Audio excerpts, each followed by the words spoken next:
Hey, what's up, you guys? Welcome to another episode of Get Close. I am your host, co-host, Gio. I'm Bart. And today we have one cool MF mofo here, Thach Nguyen. I am so excited to have you here.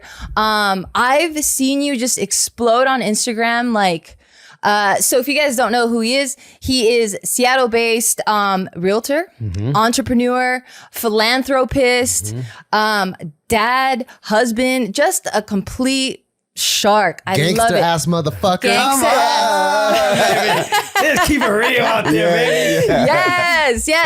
And the first video I ever saw of you, I was like, man, there is something really special about you. Like, there is something just so electric and so authentic and so real that I wasn't even trying to hear about real estate or any of that stuff. But as soon as you spoke, I was just captivated.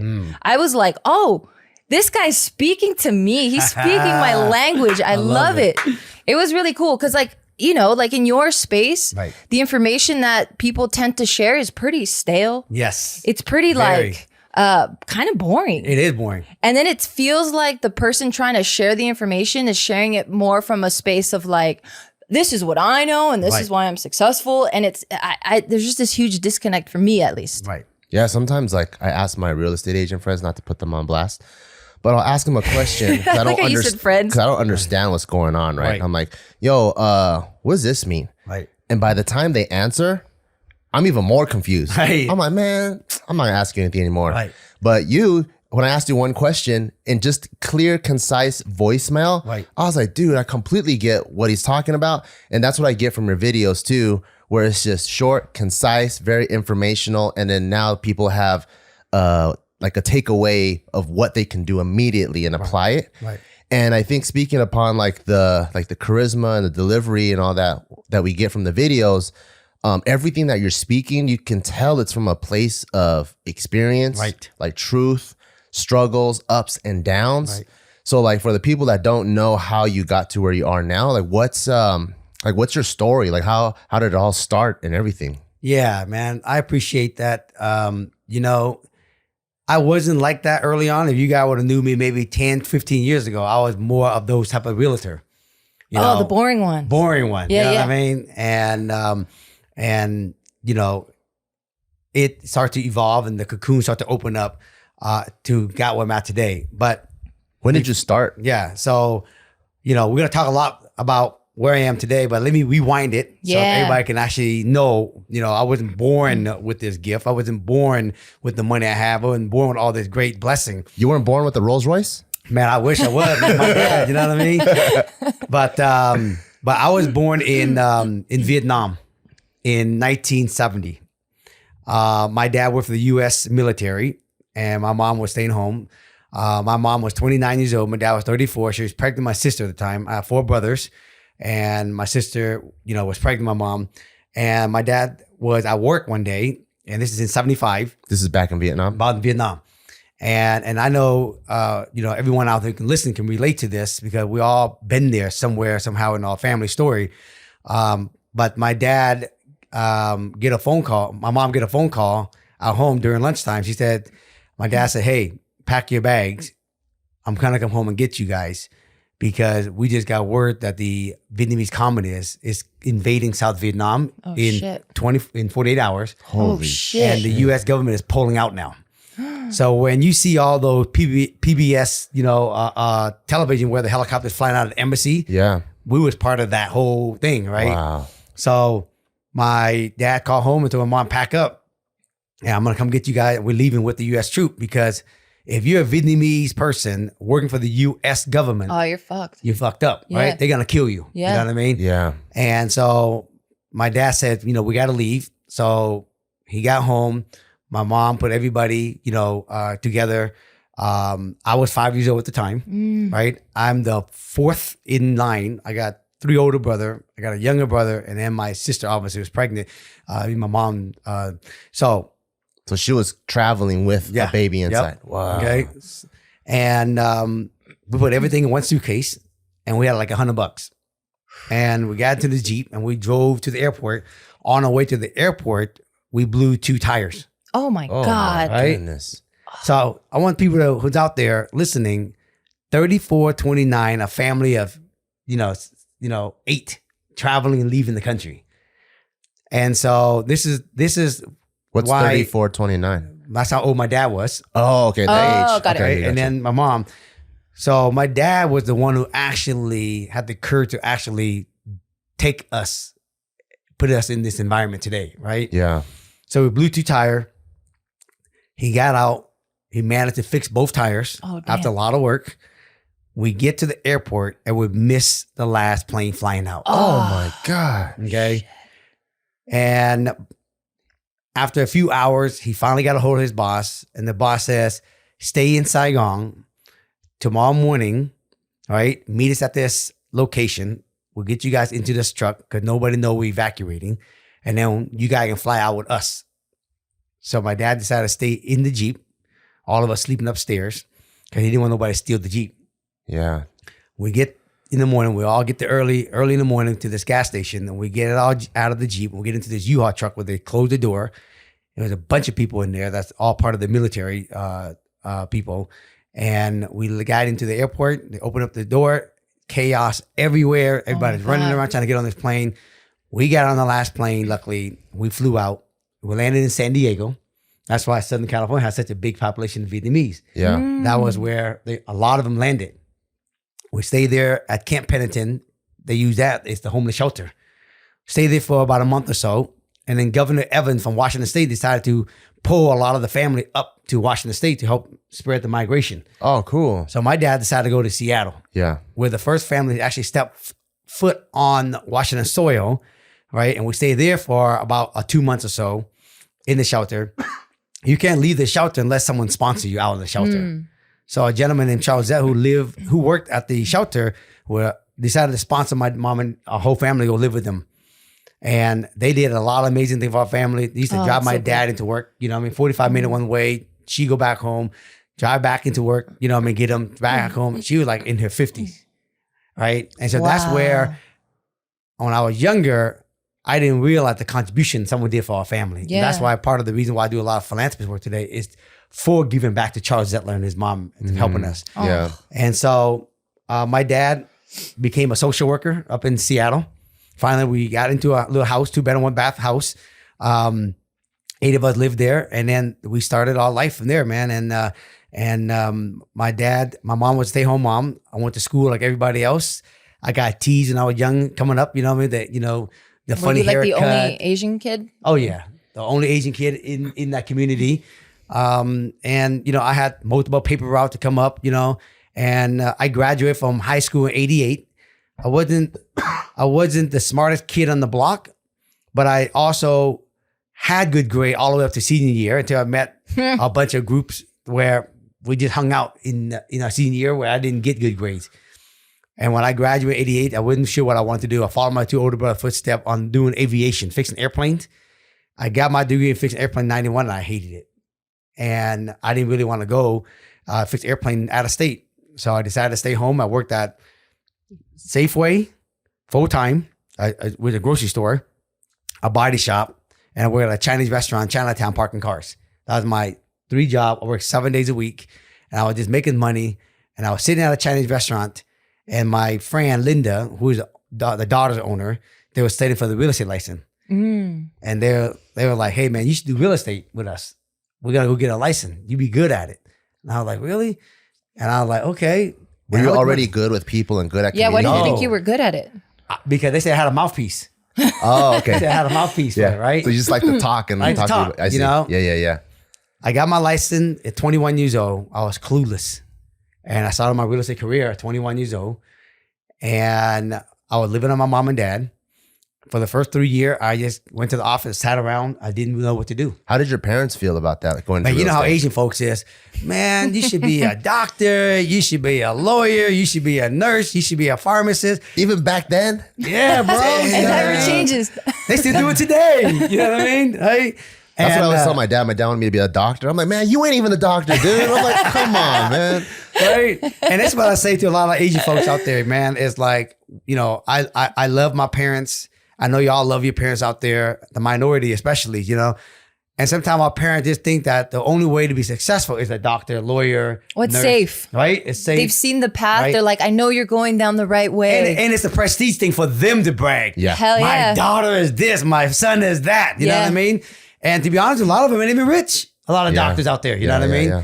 And so I got my real estate license at 21. I didn't do nothing for 3 years. In 1994, I met a guy, he's a real estate mentor, and he said, you want to do real estate, right? You got to learn how to go out there and find listings. There's 2 ways you can do business. You can sit around and wait for somebody, or you can go out there and create your own business. And I was like, I'm listening. What I got to do, right? And I hired him as a coach. It was $300 for a half an hour call once a month. Wow. And it says, That's probably a lot back then.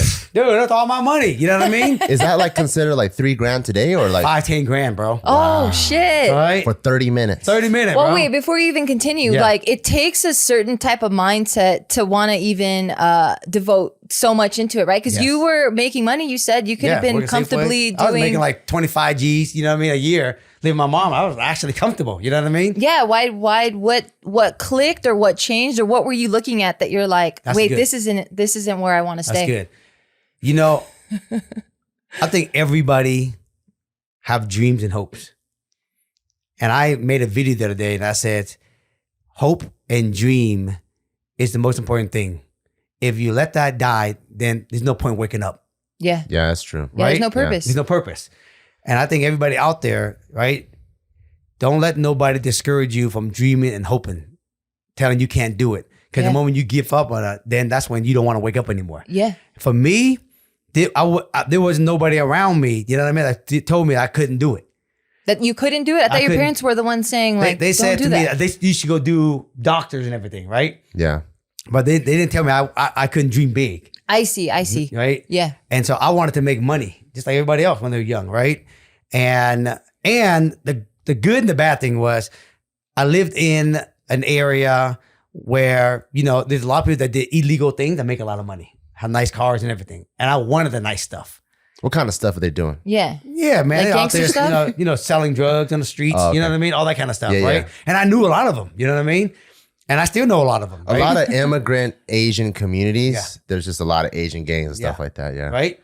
And so Did you ever participate in a In gangeries? maybe in a non illegal way? I was, and I'm gonna tell you, I have no problem sharing these stories. I got in trouble for association. Oh, okay.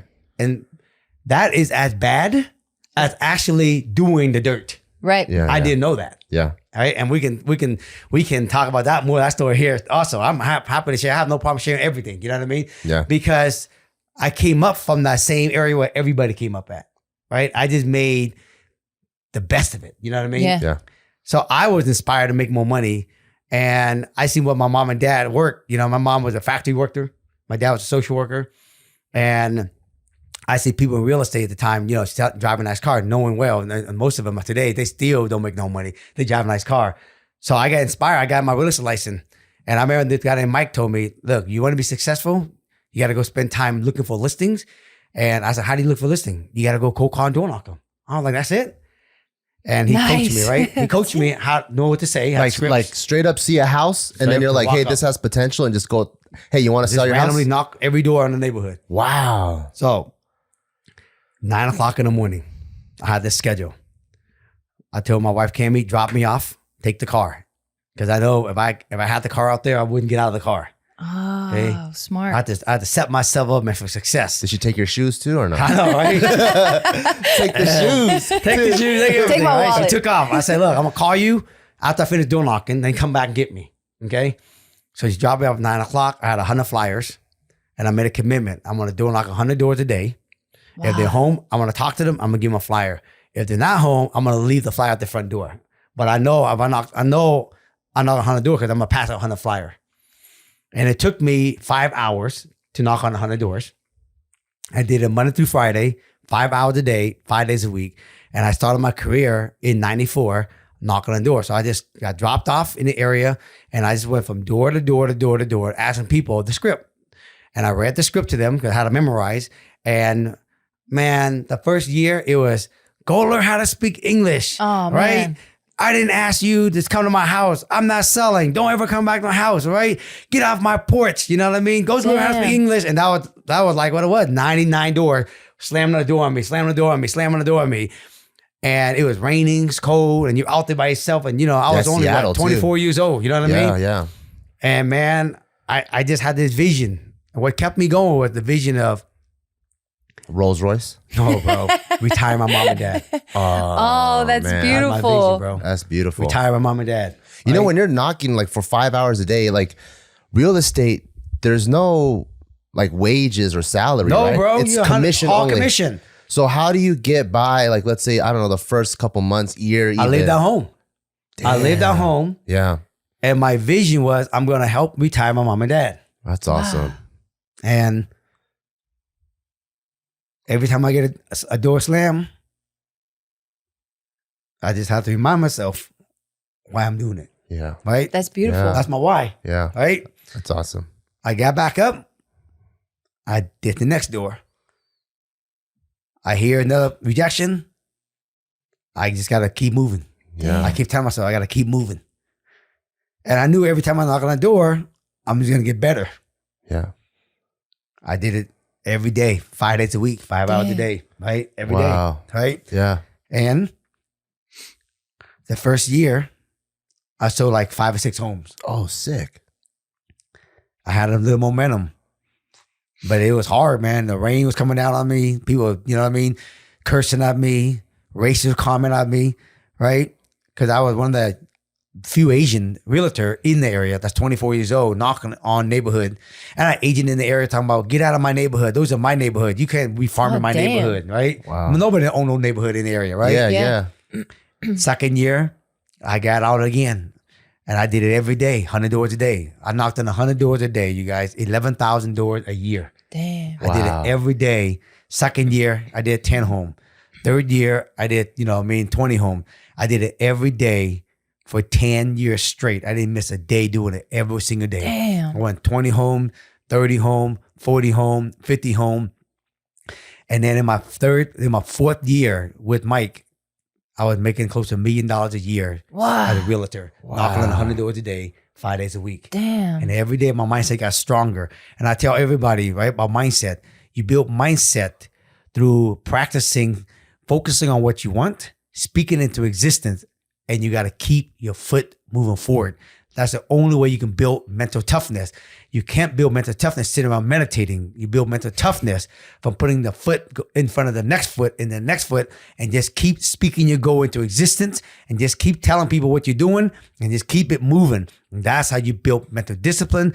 That's how you build hunger. That's how you build mental toughness. And that's what I did every single day. Yeah. And I did that every single day, and I became a millionaire at the age of 27, 3-4 years later. That's incredible. Damn. Yeah, every day, bro. Okay, so let's take a minute real quick to thank our sponsor, Skylight Frames. I absolutely love that Skylight Frames exists because we are in the thick of holiday gifting season. And if you're like me, you're racking your brain right now going, what do I give to people that I really care about, or people that have everything, or people that I just haven't been able to see, for the past 2 years? Skylight Frame is perfect for that. Skylight Frame is a digital photo frame that you can update instantly by email from anywhere. It is a great way to feel close to those that you love and when you're separated. I gifted one of these to my mom a few years back, and till this day I email photos to the account. They instantly get uploaded into her frame in California. I'm in Nevada. And I'll get a text from her randomly, and she's like, you added another photo, didn't you? This is so cute. And it makes her day. We are going to be gifting these this year as well to our loved ones that we just haven't been able to see. We're going to be spending Christmas out here without family. So this is the perfect opportunity for us to email holiday photos or just photos throughout the year that we just haven't been able to share with them. Now, as a special offer, you can get $10 off your purchase of a Skylight Frame when you go to skylightframe.com and enter code BEAW, BEAW. That's right, $10 off your purchase of a Skylight Frame. Just go to skylightframe.com and enter code BEAW, BEAW. That's SKYLIGHTFRAME.com. Again, promo code BEAW. Thank you to our sponsor, Daily Harvest. The holidays, all the get-togethers, the gift planning, and then there's trying to juggle work in between all of this craziness. My schedule for sure is always thrown out of whack during this time of the year. Thach is about to be let out of school. He's going to be out of school for 2 weeks. We have no family unit out here, so it is going to get hectic. So I'm so grateful that Daily Harvest delivers delicious harvest bowls, flatbreads, smoothies, and more, all built on organic fruits, vegetables, right to our door and your door, and it conveniently stays fresh in your freezer. I love this service because it's thoughtless. Sometimes I'm just go. I go into my freezer and I know that I'm going to pick something nutritious when I have Daily Harvest. I'm not going to feel guilty about preservatives. I'm not going to feel guilty about, added sugars and just junk food that I'm putting in my body because I have no time to really think about it. So Daily Harvest is a lifesaver, you guys. Do not sleep on it. Please do yourself a favor and order some Daily Harvest. All you have to do is go to dailyharvest.com/bill to get up to $40 off your first box. That's dailyharvest.com/bill, BEAW, for up to $40 off your first box. dailyharvest.com/bill. Thank you to our sponsor, Storyworth. Okay, so Storyworth is an online service that helps you and your loved ones preserve precious memories and stories for years to come. It is a thoughtful and meaningful gift that connects you to those who matter the most. So this is how it works, okay? Every week, Storyworth emails your relative or friend a thought-provoking question of your choice from their vast pool of possible options, okay? So each unique prompt asks questions you've never thought to ask, like, what's the bravest thing you've ever done in your life? Or, if you could see into the future, what would you want to find out? So, as you can already see, it's building a story. And it's going to do this for 1 year. Okay, so after 1 year, Storyworth will compile all your loved ones' stories, including photos, into a beautiful keepsake book that you'll be able to share and revisit for generations to come. Isn't that amazing? It's like your own family book, like your own family crest, if you will. So with Storyworth, I'm giving those I love the most thoughtful personal gift from my heart or the heart, and preserving our memories and stories for years to come. So to get your hands on this, go to storyworth.com/bill, BEAW, and save $10 on your first purchase. That's storyworth.com/bill to save $10 on your first purchase. Do you look at the generation now and just go, man, everyone's a pussy? Today, people ask me all the time, how do you keep your kid hungry? That's the number one question they ask me all the time. Yeah, I was about to ask you that too. It's everyone's goal, right? To do well for their family. That's right. But the problem is when you do well for your family, your next generation don't have the same struggles. If they don't have the same struggles, they're not gonna have the same grit, they're not gonna have the same mental toughness. So how do you create an environment where your family does do better, but then still have the same? That's a great question. Yeah, same mindset. My wife, Cammie, is the beast in the house. Nice. My wife, Cammie, says, I don't want to make it easy for Russell and Hudson. I want them to struggle. That's your 13-year-old and 16-year-old son. I want them to. How do you do that? Like when they're taking a hot shower, you just turn it cold real quick. Right. Hide all their clothes. Yeah. Find your clothes, is the thing what Cammie does, right? Which is, so I'm more of a softie than her. Cammie says, if you want to keep them hungry, you got to let them fall on their face and you got to let them figure out how to get back up. At what age does this start though? Like from the very beginning? Now, I know a lot of people, this is where this conference, I remember I told you earlier, how we train our kids. There's a lot of people that has disagreement on this. Mm-hmm. Let's go. Let's talk about it. I love this conversation because I think it's a powerful conversation. And a lot of people don't understand it because they haven't tried it. There was this book when we grew up. One of my good friends gave me this book. It's called Love and Logic. And Love and Logic says that when they're a baby, when they cry, there's the time where they cry for hunger, and there's the time they cry for attention. And when you know they cry for attention, you gotta let them cry. Yeah. You can't go into the room and pick them up. Because when you do that, you're training them. Every time they cry, they know mom and dad is gonna come get them. And we train them that way early on. So even when they are a teenager, they do things because they want the parents to help them. So from the young age, Cammie's been the person where when Russell Hudson's crying when they're babies, she used to let them cry 10 minutes, 20 minutes, 30 minutes until they fall asleep. And Cammie's mom is always like, you guys are killing these kids. And Cammie's like, no, I'm training them to not to be reliable on us. Yeah. It's called self-soothing too. That's right. Okay. And so today, Cammie still have that same mentality when Russell Hudson come up, because having a lot of money is the easiest thing to do to actually make it easy for them.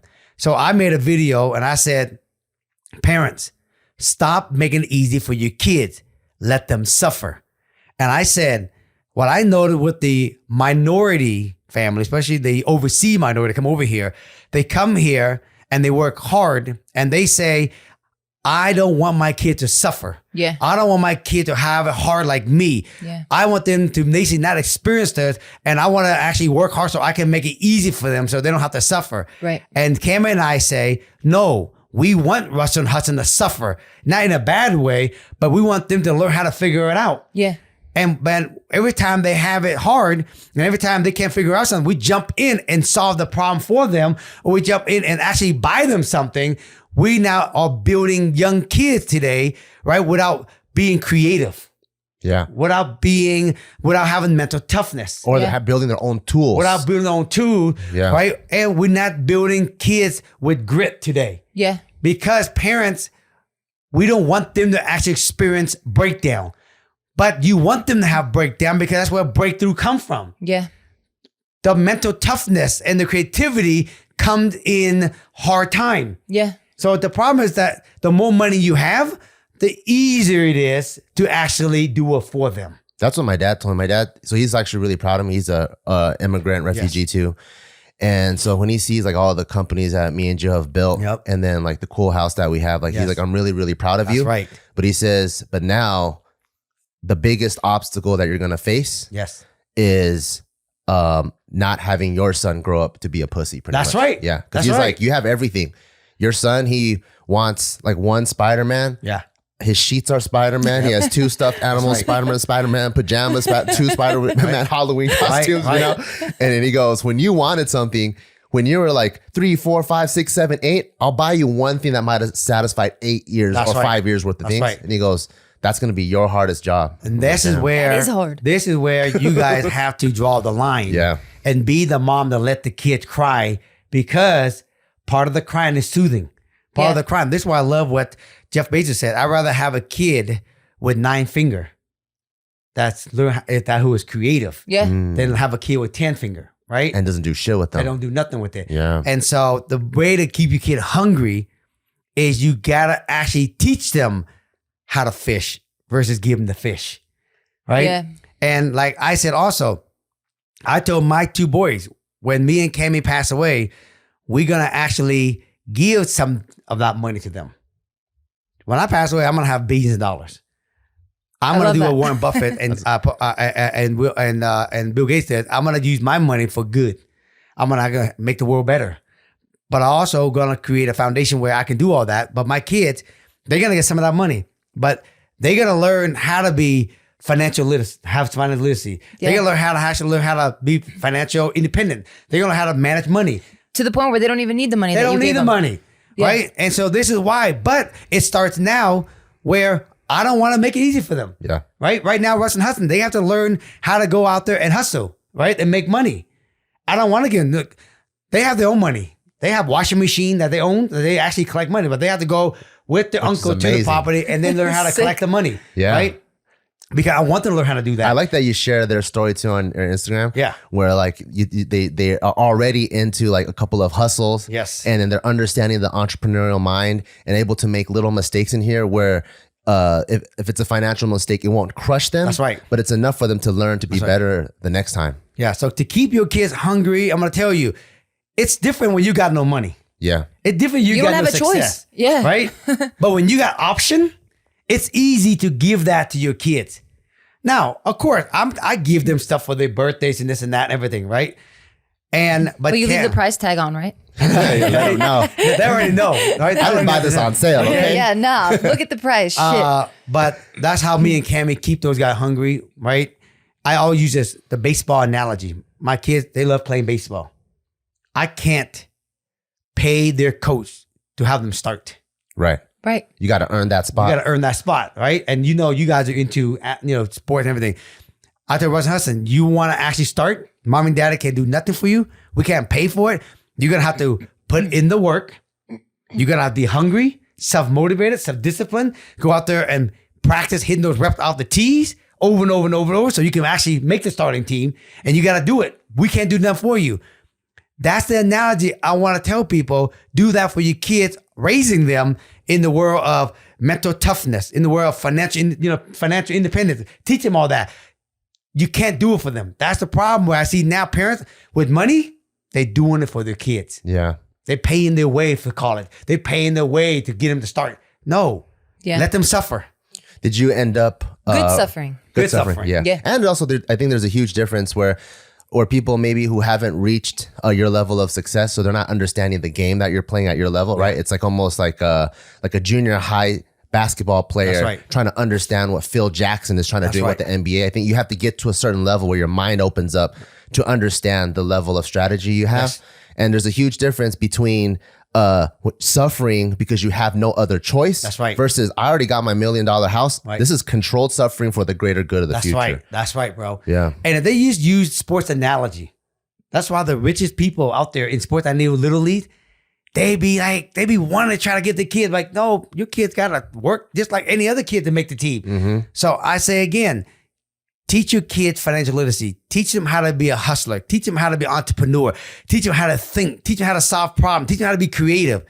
Just don't give it to them because there is lesson in the journey of breakdown, in toughness, in learn how to solve the problem. There is lesson, and there's more lesson in there than just giving them the money and then them skip all that.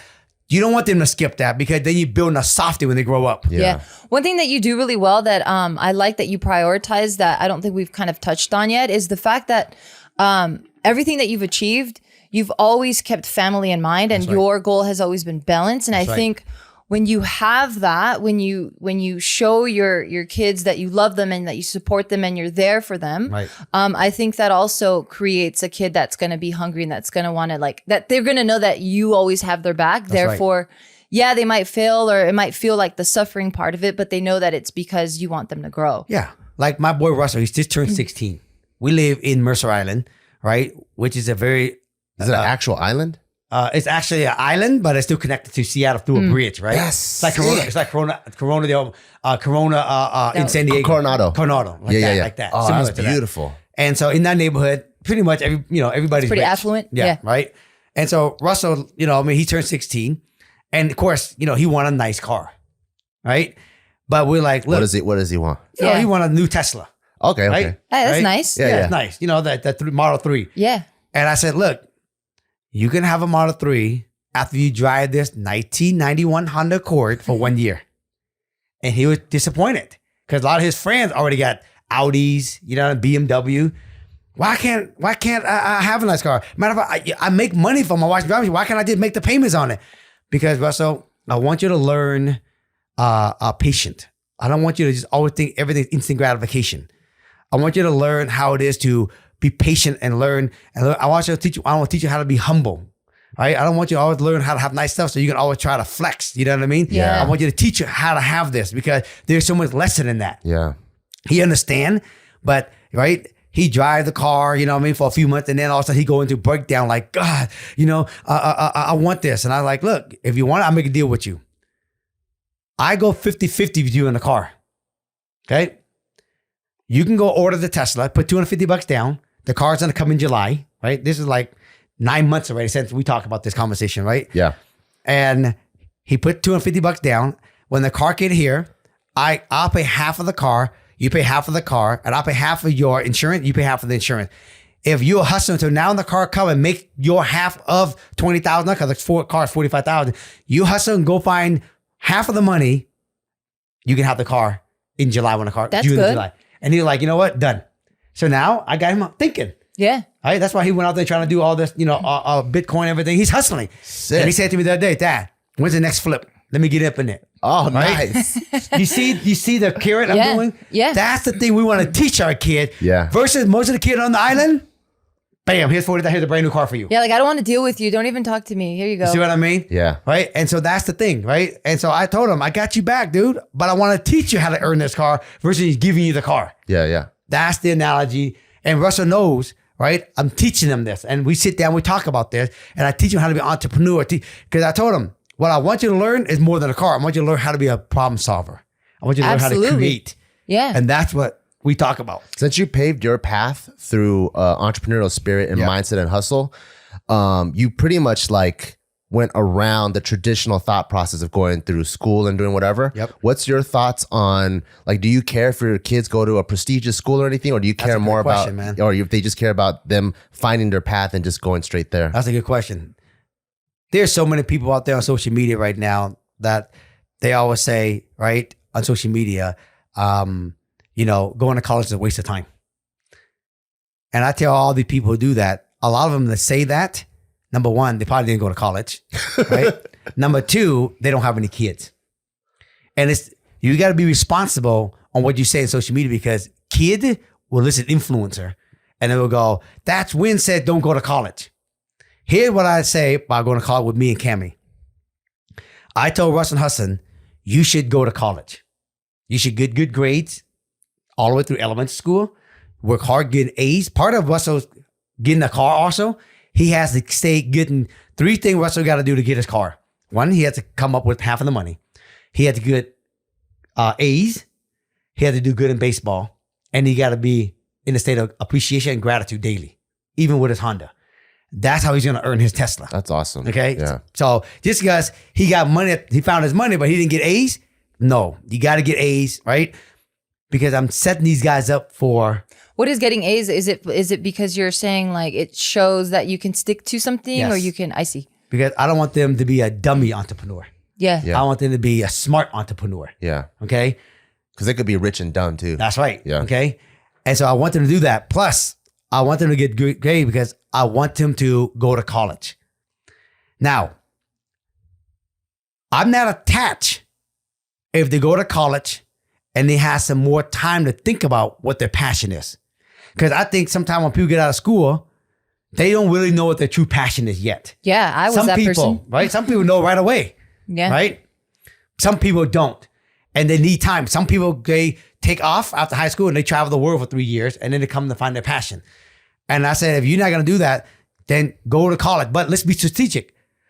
If you're going to be an entrepreneur, let's go take economic class. Let's take business class. Let's go take, money class. Let's do that in college so you can learn something good and you can actually have time to find your true passion. Let's say after the first year, they realize, you know what, Dad? I just went through all this. I found my passion. What my passion is, I want to be a stockbroker. I want to be a real estate investor. And I see that, and I see the maturity in that. And they want to take off now early, go for it. But I want them to go there. I want them to meet people. Because Yeah. I call it this, the networking. Yeah. For It's sure. going to be important. For sure. Okay? Learn something's important. So I don't care if they finish in that. I want them to go there. Because if I tell my kids college is not important, I promise you they ain't gonna try hard to get good grades all the way through high school. Because like my dad says, it's not important. So I'm telling everybody, unless you know you're gonna be a doctor, unless you know, you know what I mean, you're gonna be a lawyer, those kind of things where you gotta go to college, right? Boom. But if you don't know and you're not sure, you need time to find your passion. Gotcha. And I tell my kids, go because you want to meet people, you want to network people, you want to learn something good, and you got time to go find your passion.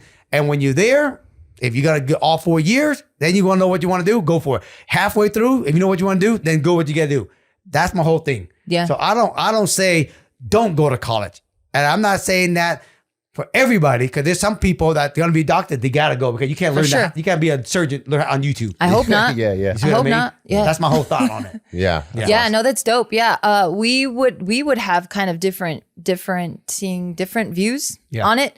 Where he was like, I went to college and, I never applied anything that I went to because he was trying to be a doctor. Yep. He ended up in comedy and Trying just to being be a good Asian boy. Yes. But I found my passion like my third or fourth year in college. Yes. And I was like, why am I doing this? That's it. There we go. That's the same analogy right But there. also, I think my mom did a good job of raising me where she was like, you got to finish what you start. That's right. So I was like, fuck it, man. I'm like 1 or 2 years out. I'm going to finish then I'll hit comedy like 100%. That's right. And here's the thing. You didn't know comedy was for you before you entered college. I didn't know. If you knew that was your passion, if that was your passion was an actor or a basketball player, then you pursue it. Yeah. But you needed time to find it. Yeah. And sometimes you can find it when you travel in the world for 3 years. Yeah. Right?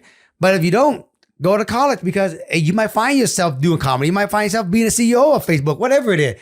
But that, but that's a great example right there, bro. Yeah. That's a great example of what I'm talking about. Yeah. No, I love that. And I love don't think you wasted it because I think that you found your passion and you probably met some great people. You didn't, but I think it's just, that was part of the path. Yeah, like it molded him. Yeah. But sitting at home doing nothing and then working a 9-to-5 job at a grocery store ain't gonna do shit for you either. Yeah, that's true. Okay. Thank you to Avanova for sponsoring this podcast.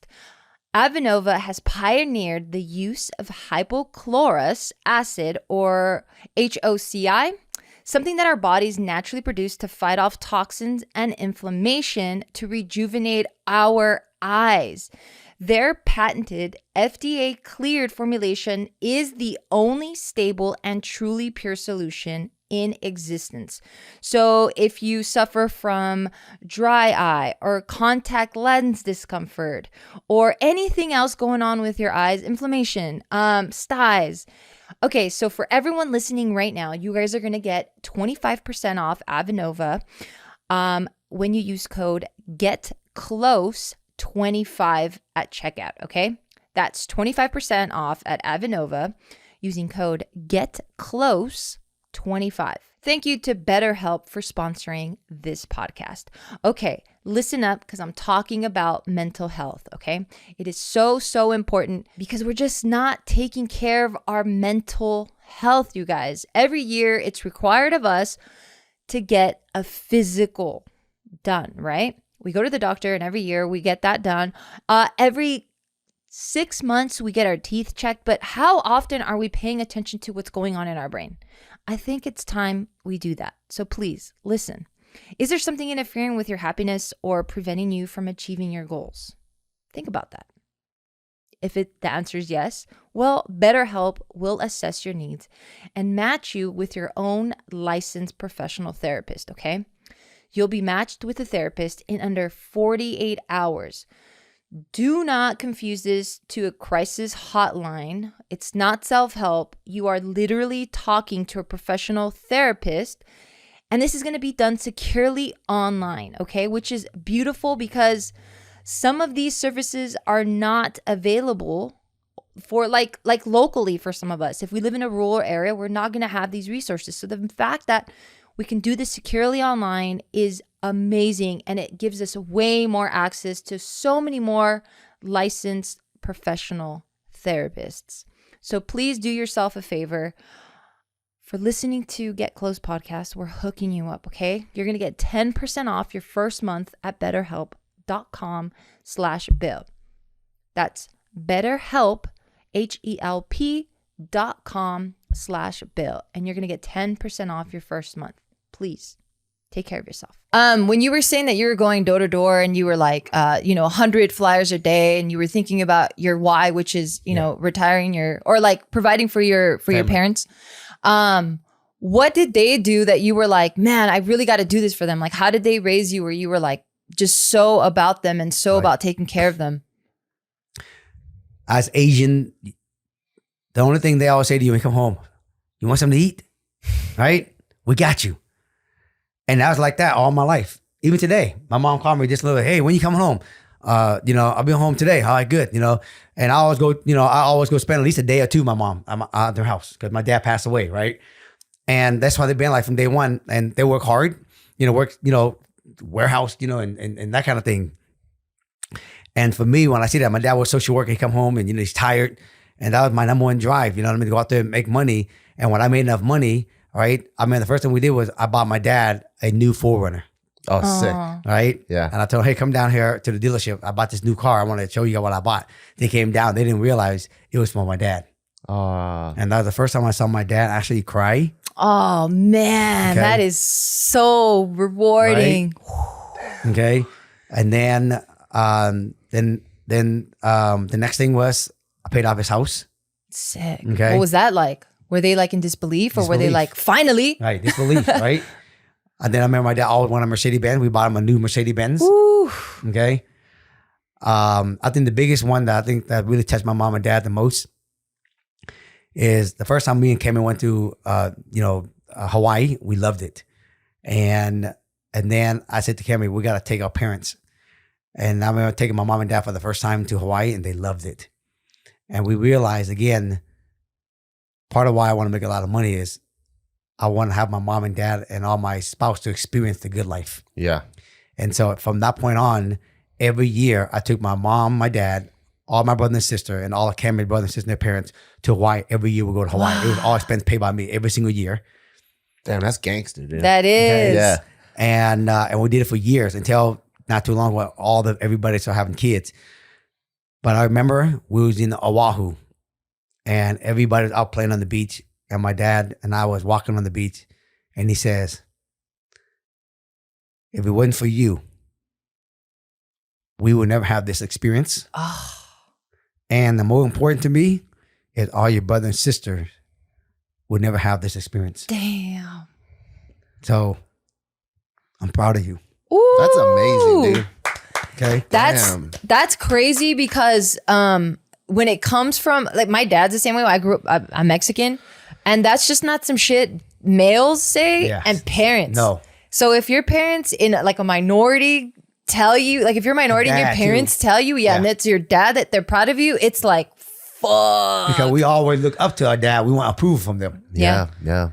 And so that, to me, was the thing that really made me that happy. Yeah. Because I'm sharing my wealth with my brothers and sisters. Yeah. Yeah. That's fucking beautiful. Right? That's awesome, man. That's why when I get a phone call from my dad one day and he says, leave Cammy at home. I want to come talk to you alone. I get to my mom and dad's house and they're sitting on the sofa, real sad. And I was like, what's the problem? And my dad gave me this little piece of paper and I read it. And it said, cancer. Oh, man. In that moment, like everything just fell out. Thinking, oh, they can't be true. I had $5 million already saved up. And I told my dad, I got money. We're going to save you. Mm-hmm. We're going to go to the best doctor. We're going to go to the best hospital. Wherever we got to go, we're going to take you. Stay positive, okay? I used to do affirmation with my dad every day when I see him. Oh. Stay positive, Dad. We got you, man. I got a lot of money. We're going to take I'm going to empty out my account. We're going to save you. Mm. I used to take him to go get his chemo every month. They used to put IVs in him. And then you start losing weight, you don't have any more IV. And they used to poke him in his arm, hand. It was the hardest thing to sit in the room, man, and see my dad just going through pain. And then he just got worse and worse. And I remember the nurse says, your dad's not going to make it anymore. Oof. We should send a hospice to your house. I think he's going to go probably in the next 24 hours. Oof. Damn. We're at my dad's house. Everybody's there. My mom, my brother, everybody's home. My uncle. and he's down to like from 160 to like 105. Oof. He's laying in bed, his eyes still open. And he's suffering. And I can tell he want to talk, but he can't say nothing. And I told my dad, I know it's time for you to go soon. And I know you don't want to leave until you know who's going to take care of mom, who's going to take care of their siblings. And I told him, I got you, Pop. I'm going to take care of mom. I'm going to take care of all my brothers and sisters. And I'm going to carry the torch of all the things you did. I'm going to keep carrying the torch. I'm going to be the next lighthouse for you. I'm going to take care of it for you. So if you got to go, you should leave, because I know it's painful. And at 30 seconds later, then he passed away in my hands. Wow. He just needed to hear that I got him. Damn. And he left. Damn. And that's why my dad was the person that actually got us over here. Yeah. And for him to say he's proud of me for sharing my wealth with my family and take care of him all the way till he passed away. Now taking care of him, my mom, all my brother and them said he's gone. And today, why I do what I do today, why I still work so hard every day, and it's not because I need it, because I have enough passive income to live, but I do it because I told my dad, I'm going to carry his torch, and I'm going to continue to shine bright in the world and inspire and empower people and see that anything's possible by me sharing my own goals and dreams. And when people follow me on social media, I want to inspire them to see that if this cat can do it and he's still rich, he's still out there door knocking today looking for deals, then anything is possible. So that's my vision today, is to inspire and empower beings and people to reach for their goals and dreams, to see that anything is possible by me just sharing my story every day on social media and what I do every day, because that's my promise to my dad, is that's how I'm going to uplift everybody around me. Yeah. And that's why I do all the philanthropist work. That's why I do stuff with the Seattle South building field for the soccer field. I build houses and I rent up to affordable housing for a family, and I plaque them with my dad's name, Young's house. Ooh. You know what I mean? So I do that. Now this field that we're going to build for the soccer field that we're doing with the Seattle Sound, I'm going to plaque that with Young's soccer field. That's With beautiful. the Sounders. And that's why I do what I do. That's why I'm dedicating all this to my dad. You know what I mean? Yeah. Yeah. That's beautiful. How long ago did your pops pass away? 1997. He was only in his mid 60s. Damn. Yeah. So that's why when we are alive, we got to live. And I always tell people, don't be so caught up trying to be like everybody. Go find out what your passion is. Don't listen to your mom and dad telling you what you should do. Listen to your heart, figure what your passion is, and go live your life. Go live your passion, and don't do things for the wrong reason. Do things for the right reason. Do things that's aligned to what make your heart sing. And that way, when you are alive, you are living. Yeah. When you were, first starting out and really trying to hustle and knock on 100 doors a day, I'm sure that's super tough. There's got to be a time where you're probably questioning why you're doing it, or going back. Maybe I'll just go back being a grocer. That's probably easier. Right. Was there a pivotal moment where you're like, man, fuck this, I don't want to do this anymore? And like, what helped you stay on the path? The first year was the toughest for me. After I got my 6th deal after the first year, I realized I just needed a little miracle to go, there it was. What I realize now, and I teach my kid this, and I share this with a lot of people on social media, when we're on this journey, you got to go for something. Sometimes you won't be able to see that go right away, but you can see the little small miracle on the journey going there. And you have to really focus and acknowledging and thanking God for those little miracles. Because the more you can focus on the little miracle, the universe is going to keep on giving you more miracle to keep focusing on. And then it adds up to the big thing that you want. What was one of the miracles for you in the beginning, at least? Got my first 6 deal in the first year. That was a big one. Because was your goal only 5 and you got 6, or the 6th one was just a huge thing on its own? My goal was just making it, man. Just making it to the end of the year. Yeah. And just get something. Yeah. So you just wanted one. Yeah. You're like, if I do one, I did my That's job. right. Oh, shit. And then the second year, it was less rejection. Did you ever go back to the same homes, or you yeah. just brand new homes all the time? I have to go through 11,000 doors a year, and I go through the home twice a year. Wow. And every time I go, it just be less rejection. Because they might be more familiar That's with right. you. Less Like, rejection. less this rejection. fucking guy's back You see again. what I mean? Might as well hear him believe it, out. right? and I just keep looking for little things. Even today, man, I still have to look for little things to actually really focus on, because the stuff that I do today, you gotta know, you're on social media. Sometimes social media, you get a lot of haters out there. You get a lot of people, you know what I mean, that just hate. There's lots of unhappy people with their own lives. So right? they're just Their own life, projecting right? it. Yeah. They're projecting it. Some video don't do well than others. You know what I mean? Sometimes, you go for months and, deal not working out right, deal falling apart.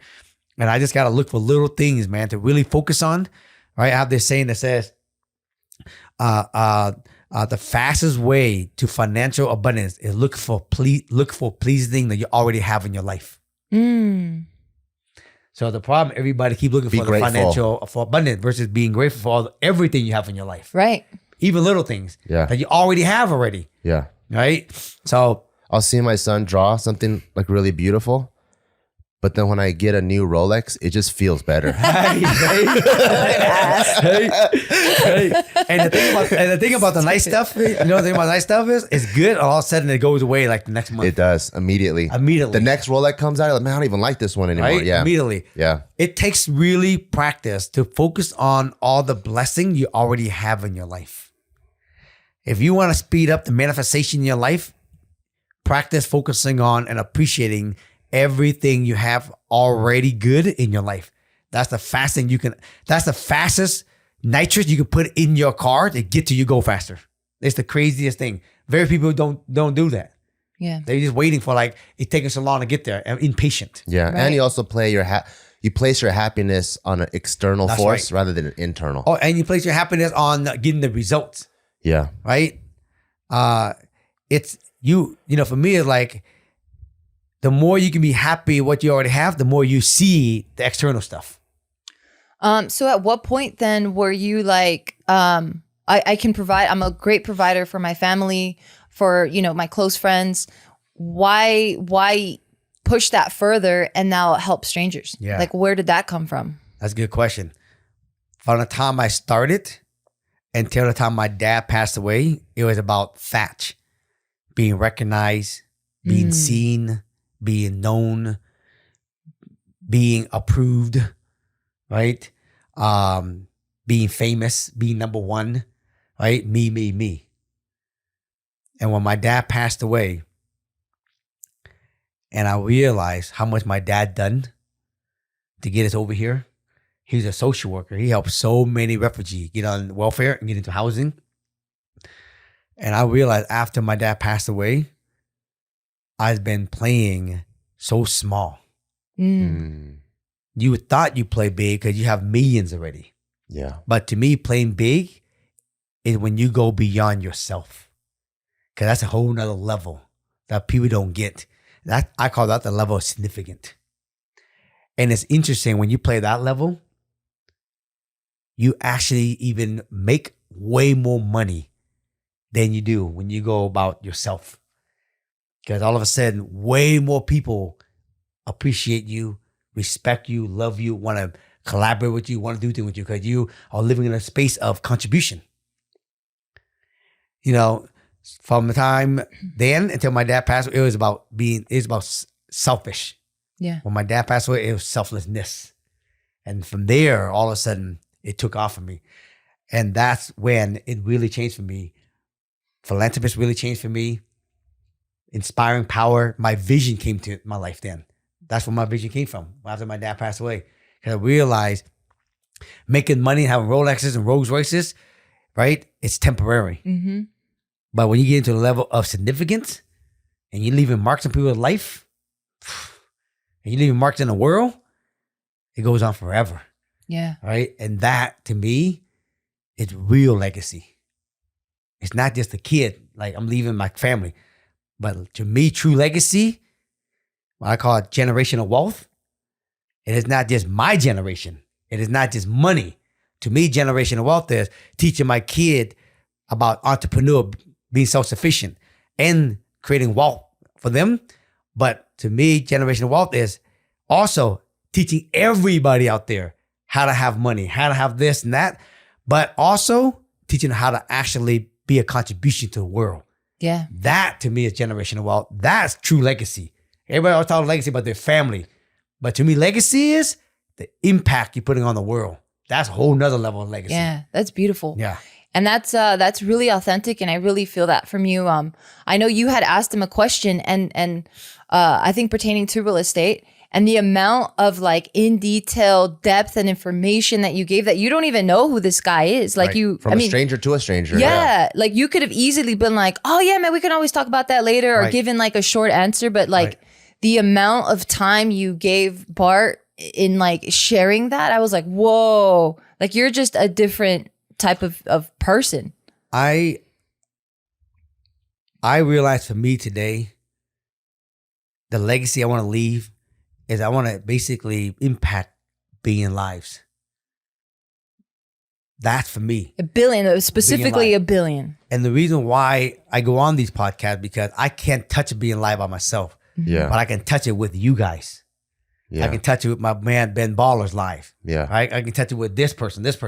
So together, like I said earlier, when all of us have these opportunity, when we come together and we do stuff like this is how we are all contributing to the world and touching beings alive. Yeah. This is beyond all of us right here. Yeah. This is what I'm talking about. This is legacy, right? This is contribution at a whole nother level beyond money. This is what I'm about for me today. That's amazing. Yeah. You know, like you reached your success through real estate, and it was almost kind of like a necessary, like it wasn't like what a lot of kids our generation or younger, they have this privilege of finding their passion, right? Oh, I want to be a graphic designer. They get to go to the best school or whatever. For you, it was like, and a lot of immigrant parents, they just got to find a way to make it work. That's right. And they're just doing all kinds of random things. And you found real estate and you blew up. Was there ever a passion of yours that you just couldn't really, dive into because you were just trying to make ends meet? When I started, I didn't have a passion for real estate. I had a passion for being a salesperson, talking to people. Yeah. Which is still the passion today. Yeah. It's called inspiring, empowering people. Yeah. I just happen to be inside a vehicle called real estate. I see. My wife, Cammie, is more the business person. She loved real estate more than me. Okay? Yeah. I had a passion, uplifting, inspiring, helping people. She had the business mindset. So I happened to be inside this car with Cammie, and we made real estate our vehicle. But then that platform turned into a place for me to speak about how to become successful. And I love talking about money. I love talking about real estate, but I love talking about mindset, about balance. Because my core value today is abundance,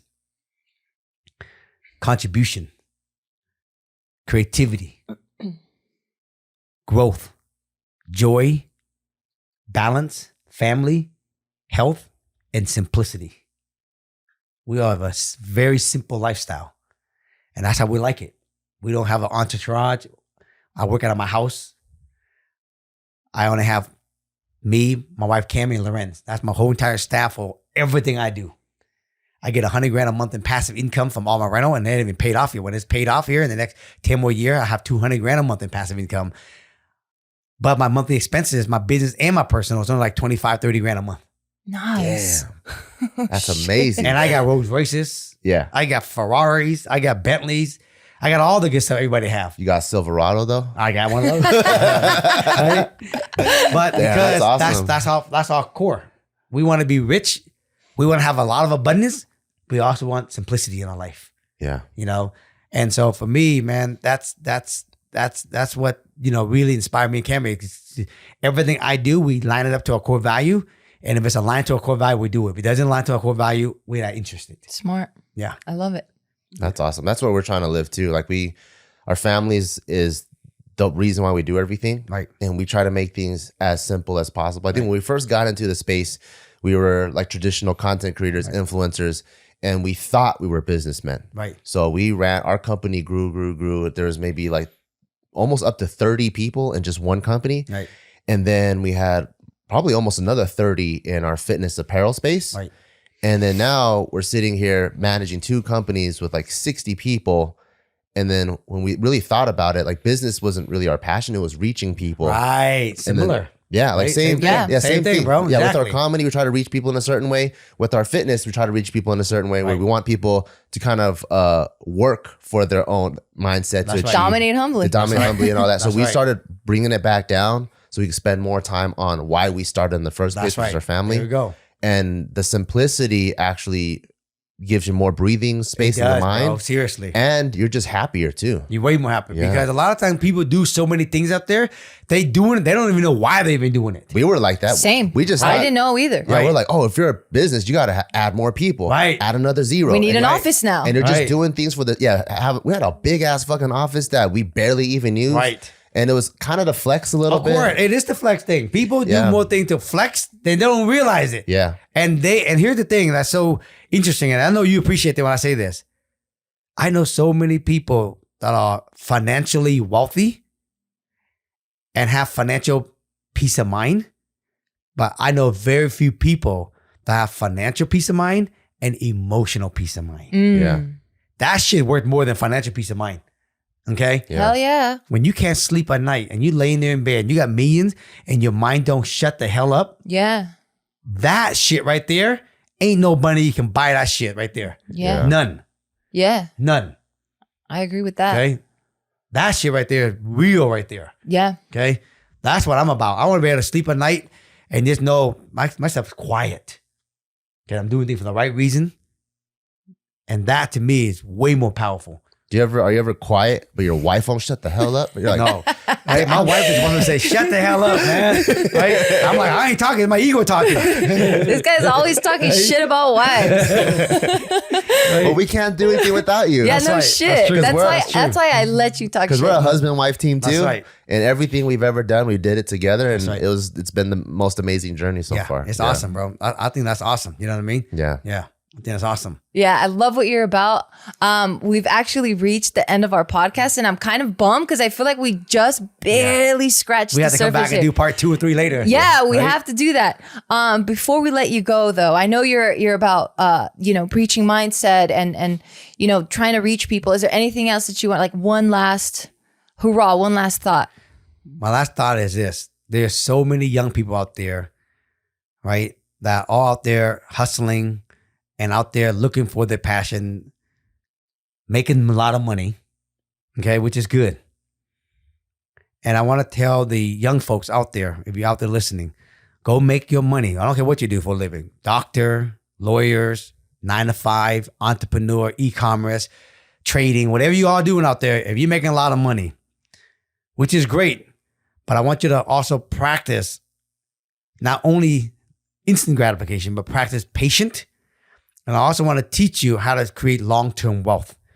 Take the money you're making, you guys. Just take some off the table. I'm not saying all of it. Take some off the table and just buy some real estate and just rent it out and hold it. And just let it ride. Find a good renter. Don't do Airbnb. Just put a nice tenant in there, a nice family. Just rent it and just let it ride and raise the rent yearly, a little bit at a time. Keep making your money. I'm not saying stop making your money. Keep making a lot of money. Park some money in rental. And every time you have a little bit of money, buy another one. Make a little money, buy another one. And I promise you, 10 years from now, you look back and you would thank me for actually having millions and millions of dollars in net worth because you parked it and you let it ride and the thing appreciate. You have write-off, you have cash flow, you have appreciation. 10, 20 years from now, you're going to be thanking me like, man, I'm glad I started it early because now I have all this nest egg. And I want to say this to end of this like this.